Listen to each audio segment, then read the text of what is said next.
வாழ்க்கையில் முக்காவாசி பிரச்சனைகளை பாருங்க, யார் பிரச்சனையான ஆளாக இருப்பான்னா கொஞ்சம் கூட சிந்திக்காம செயல்படுற ஆளுகள் தான் பிரச்சனையாக இருப்பாங்க. அதாவது மனுஷன் இந்த பாவ உலகத்தில் பிறந்து பாவத்தில் வாழ்ந்து அப்படியே வர்றான் இல்லையா, அந்த புத்திப்படி நடந்து கொண்டான்னா அவனுக்கு ஒரு இம்பல்ஸ் வருது, ஒரு உந்துதல் வருது, கொஞ்சம் கூட யோசிக்காம அதன்படி நடந்து கொள்வான். கிறிஸ்தவன் எப்படி இருப்பான்? கிறிஸ்தவன் எப்படி இருப்பான்னா அவன் சத்தியத்தினால் ஆளப்படுகிறான். நான் பேசுறது சத்தியமா அப்படின்னு யோசிச்சு பேசுறான். இதுதான் சத்தியமா? இதுதான் கடவுள் சொல்றாரா? இது கடவுளுக்கு ஏற்றதா? கடவுள் இதை சரியும்பாரா? யோசிக்கிறான். சத்தியத்தினால் ஆளப்படுகிறான். சொல்லுவாங்களா, இல்லைங்க நான் எப்படின்னாங்க ரொம்ப ஓப்பனாக பேசிடுவாங்க, பட்டதை படார்னு பேசிடுவாங்க. கிறிஸ்தவன் அப்படி இருக்க மாட்டான். கிறிஸ்தவன் ஒரு சொல்ல பேசுறதுக்கு முன்னால் யோசிப்பான். ஏன்னா அவனுக்கு வார்த்தையினுடைய வல்லமை புரிகிறது.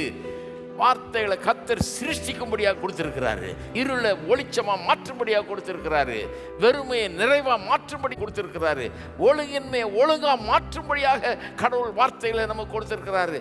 அவர் எப்படி ஒழுங்கின்மை வெறுமை இருளின் மத்தியில் அவருடைய வார்த்தையை ரிலீஸ் பண்ணி அழகான அற்புதமான மனுஷன் குடியிருக்கக்கூடிய ஒரு உலகத்தை உண்டாக்குனாரோ, அதுபோல நாம் நம்முடைய வீடுகளில் நம்முடைய வார்த்தையை ரிலீஸ் பண்ணி அற்புதமான ஒரு குடும்பம் உருவாக, உறவு உருவாக, அப்படி பயன்படுத்துவதற்காக வார்த்தையை கொடுத்திருக்கிறாரு. வாயை திறக்கிறதுக்கு முன்னால கொஞ்சம் யோசிக்கணும்.